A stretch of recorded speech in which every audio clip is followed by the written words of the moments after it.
Exercise 32.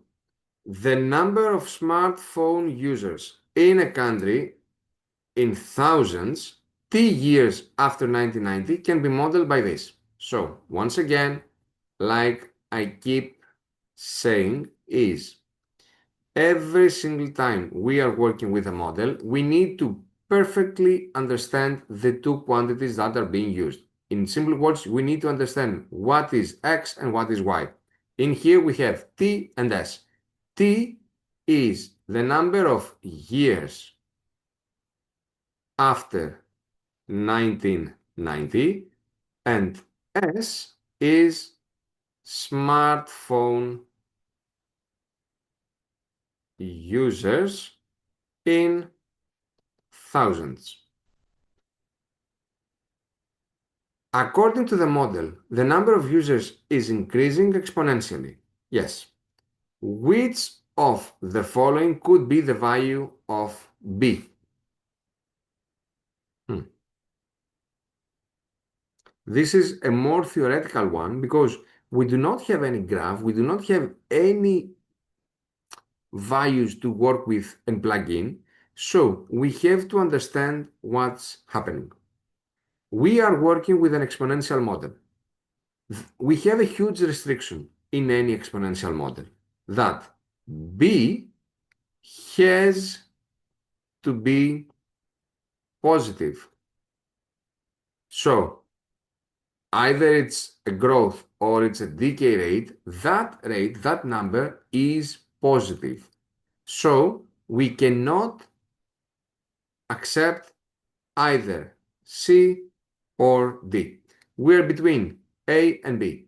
But then we know that if B is greater than 1, then the model, the exponential model, increases.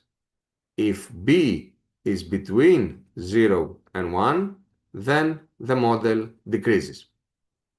And here we know that we were told that the number of users is increasing.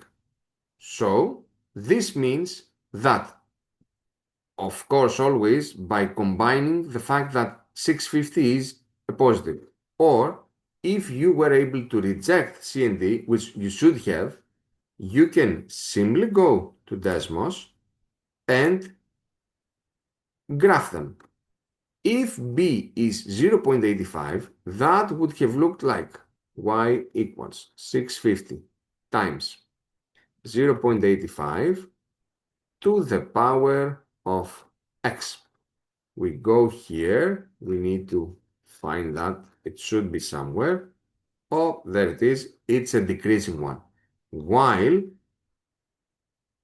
the other option of 650 times 1.42 and that to the power of x is clearly an increasing one. Would we be able to draw the other ones? Let's see. I hope Desmos says no. 650 times negative 0.85 to the power of x.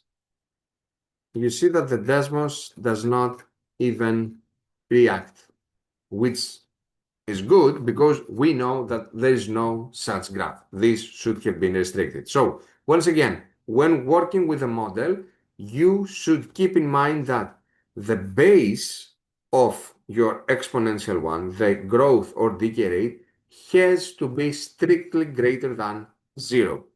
So this is how I rejected C and D, and then I could either use my knowledge from theory or simply the drawings taken from Desmos. In any way, the right answer for this specific question would have been A.